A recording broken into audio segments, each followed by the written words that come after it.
बिस्मिल्लाह। चलिए अब हम आगे बढ़ते हैं आइडियल गैस इक्वेशन की तरफ। तो आइडियल गैस इक्वेशन देखने से पहले इन चारों भी लॉ को एक बार हम फिर से कंपेयर करते हुए चलते हैं, ठीक है। जैसे स्टार्टिंग में हमने देखा बॉयल्स लॉ, ओके। तो बॉयल्स लॉ के अंदर जो रिलेशन हमने देखा, pressure directly proportional to volume, okay. और ये बॉयल्स के लिए ये ग्राफ है जो कि अलग अलग टेम्परेचर पे लिया गया है। तो ये प्रेशर इनवर्स रिलेशन में था, मैं 1/v की वैल्यू से बता रहा हूँ। Pressure is inversely proportional to volume, कि जितना प्रेशर आप बढ़ाएंगे वॉल्यूम कम होगा, ठीक है। तो यहाँ जो रिलेशन इस ग्राफ में दिया है डायरेक्ट प्रेशर और वॉल्यूम का दिया है, और यहाँ ये एक्चुअल ग्राफ यहाँ पर दिया है pressure is inversely proportional to volume, जैसे 1/v की वैल्यू से यहाँ पर दिया गया है।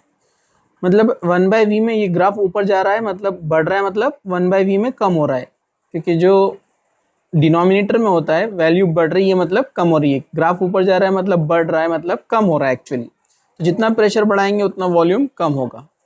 दूसरा जो था चार्ल्स लॉ, तो चार्ल्स लॉ में यहाँ पर हमने क्या देखा कि जो वॉल्यूम है वो टेम्परेचर के डायरेक्ट रिलेशन में है, ये पॉइंट हमने यहाँ पर देखा, ठीक है। इसी तरह यहाँ पर जो हमने देखा गेल-यूसेक लॉ, तो गेल-यूसेक लॉ प्रेशर और टेम्परेचर का रिलेशन था कि प्रेशर इंक्रीजेस विथ टेम्परेचर, ये यहाँ पर हमने रिलेशन देखा था, ठीक है, ओके। अब यहाँ पर ये जो ग्राफ्स अलग अलग टेम्परेचर पर मिल रहे हैं इनको आइसोथर्म्स कहा जाता है, थर्मो टेम्परेचर से, हीट से आइसोथर्म इनको कहते हैं। और जो अलग अलग प्रेशर पे मिलते हैं यहाँ पर ग्राफ्स, ये इनको आइसोबार्स कहते हैं, ठीक है। और यहाँ अलग अलग वॉल्यूम पे जो मिलते हैं उनको आइसोकोर्स कहते हैं, ये हमने थर्मोडायनेमिक में देखा था, ओके।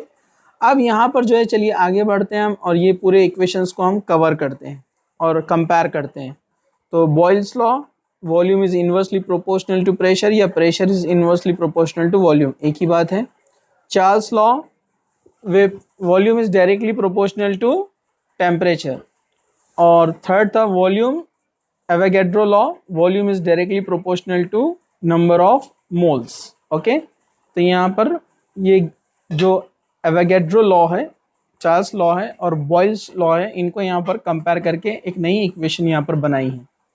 देखिए, तो volume is directly proportional to number of moles, Avogadro law, volume is directly proportional to temperature.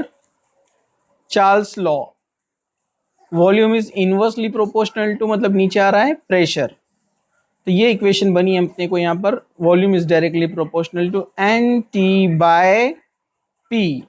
अब यहाँ पर प्रोपोर्शनलिटी का साइन जो है हम यहाँ पर जो हटाते हैं तो इक्वल टू का साइन लेते हैं यहाँ पर। तो यहाँ पर V is equal to R NT/P।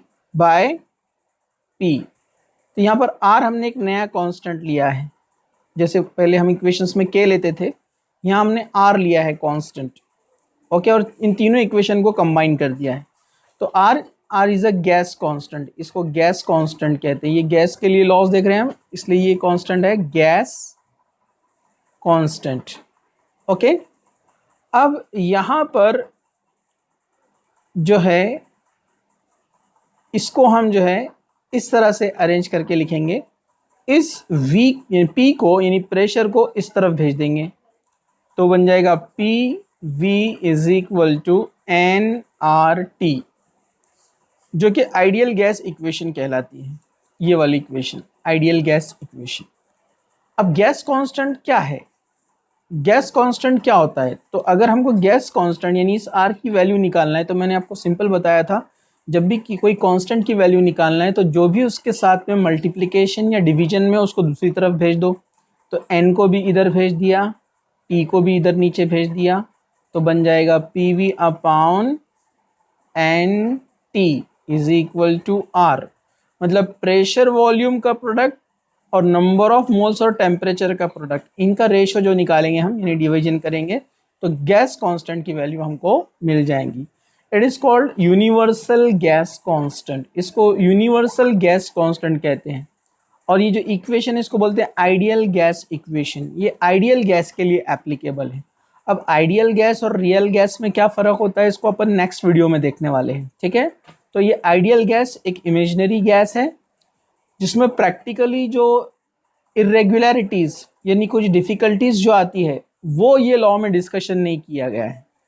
जैसे मॉलिक्यूल्स में मैंने कहा ना, इलेक्ट्रोनेगेटिविटी डिफरेंस होने से अट्रैक्शन कम ज़्यादा होते हैं, तो हर गैस में अट्रैक्शन कम ज़्यादा होंगे। लेकिन आइडियल गैस क्या बोलती है कि सारे गैसेस सेम है, सब पर लॉ सेम अप्लाई हो रहा है, जबकि रियल में ऐसा नहीं होता है। लेकिन आइडियल गैस हम फिर क्यों पढ़ रहे हैं? क्योंकि ये हमको हेल्प करता है रियल गैस को समझने के लिए, ठीक है। इसलिए हम आइडियल गैस को पढ़ते हैं। आइडियल गैस यानी मिसाली गैस, एक एग्जाम्पल गैस जिसको हम कहेंगे, एग्जाम्पल के तौर पर उसको लिया जा रहा है यहाँ पर। ओके, चलिए तो अब हम आगे बढ़ते हैं यहाँ पर। तो इस तरह आइडियल गैस इक्वेशन जो यहाँ पर तैयार हो गई है, तो जिसमें हम देखते हैं n is the number of moles of gas, r gas constant है, t टेम्परेचर है, p प्रेशर है। तो इससे हम अदर वेरिएबल्स भी निकाल सकते हैं। जैसे वॉल्यूम निकालना है तो nRT/P ले लिया, प्रेशर निकालना है तो nRT/V हो जाएगा। तो इस तरह से हम इसको निकाल सकते हैं। अब जैसे मैंने कहा कि r की वैल्यू हम कैसे निकालते हैं, तो देखिए यहाँ पर देखिए ये इक्वेशन लिया गया है जो हमने लिया था ना, r is equal to PV/NT। तो प्रेशर कितना है स्टैंडर्ड जो लेते हैं अपन, 10⁵ पास्कल, ओके, इनटू टेम्प, यहाँ पर जो है V कौन है, वॉल्यूम, तो स्टैंडर्ड वॉल्यूम लेते 22.4 या 22.7 लिया हुआ है, ठीक है। अब हम लेते हैं लीटर में, हम लीटर में लेते हैं ना, 1 लीटर, यहाँ मीटर क्यूब में लिया हुआ है, तो लीटर मतलब DM क्यूब। तो DM क्यूब से जब मीटर क्यूब में जाते तो वैल्यू लगती है 10⁻³ मीटर क्यूब। ये याद रखिए कन्वर्जन। अगर अपने को DM क्यूब से मीटर क्यूब में जाना है तो क्या लगेगा, 10⁻³ मीटर क्यूब, और मीटर क्यूब से इधर वापस आना है तो 10⁻³ metre decimetre cube, DM cube बनता है उल्टा। क्योंकि हम छोटी वैल्यू से बड़ी वैल्यू की तरफ जा रहे हैं तो माइनस में पावर आता है और 3 पॉइंट का डिफरेंस होता है, इसलिए 10⁻³ जैसे एग्जाम्पल मैं आपको बताता हूँ, ये मैंने लिखा कि मिलीलीटर, लेकिन अब मुझे लीटर में जाना है तो मैं क्या बोलता हूँ, 10⁻³ लीटर, ओके।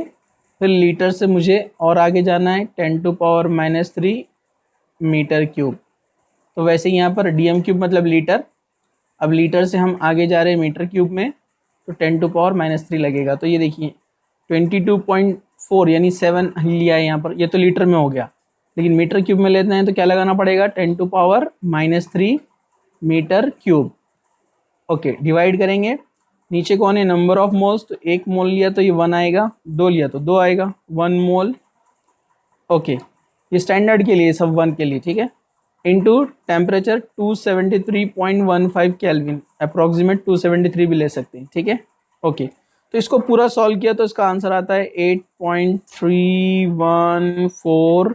फिर सबके यूनिट रख दो, ऊपर कौन कौन है, पास्कल है, मीटर क्यूब है, सबके यूनिट रखो। नीचे वाला मोल ऊपर गया तो बन जाएगा मोल इनवर्स, मतलब मोल पावर -1, ये नीचे वाला ऊपर गया तो केल्विन भी ऊपर गया तो केल्विन इनवर्स यानी पावर -1, ओके। और ये पास्कल और मीटर क्यूब मिलकर ये बन जाता है जूल, तो इसको आप शॉर्ट में लिख सकते हैं जूल। तो joule, kelvin inverse, mole inverse, ये यूनिट हो गए, और ये आंसर 8.314। तो 8.314 joule, kelvin inverse, mole inverse, ये R का वैल्यू हो गया जूल में, ठीक है। इसको आप याद रखना है। अगर इसको हम कैलोरी में लेते हैं तो ये 2 कैलोरी होता है, मतलब 1 calorie is equal to 4.13 something, तो 2 कैलोरी कितना हो जाएगा, 8.314 अप्रॉक्सीमेट, ओके। ये भी आपको याद रखना है, ठीक है। आगे चलते हैं।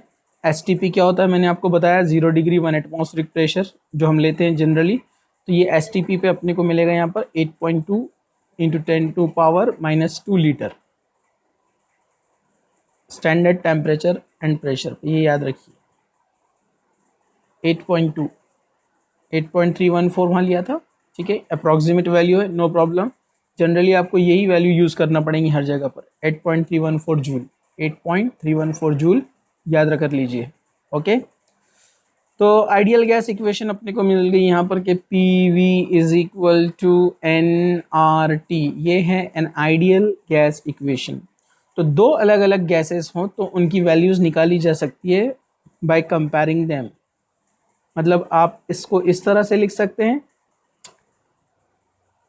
यहाँ पर आपने फॉर एग्जांपल ये T को यहाँ भेज दिया नीचे, बन जाएगा PV by T R NR।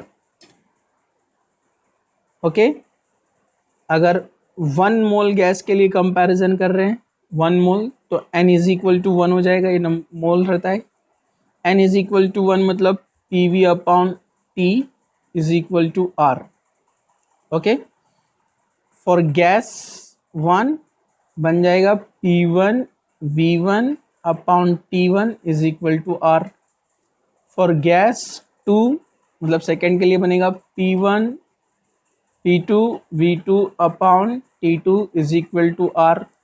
दोनों को आप कंपेयर करेंगे जैसे लास्ट टाइम भी आपने किया, तो न्यू इक्वेशन बनेगी P1 V1 upon T1 is equal to P2 V2 upon T2। आपको याद होगा ये इक्वेशन हमने यूज़ किया था ड्यूमास मेथड के अंदर 11th का जो basic principle and purification technique है। तो प्यूरिफिकेशन टेक्निक में नाइट्रोजन का वॉल्यूम निकालने के लिए हमने ये यूज़ किया था।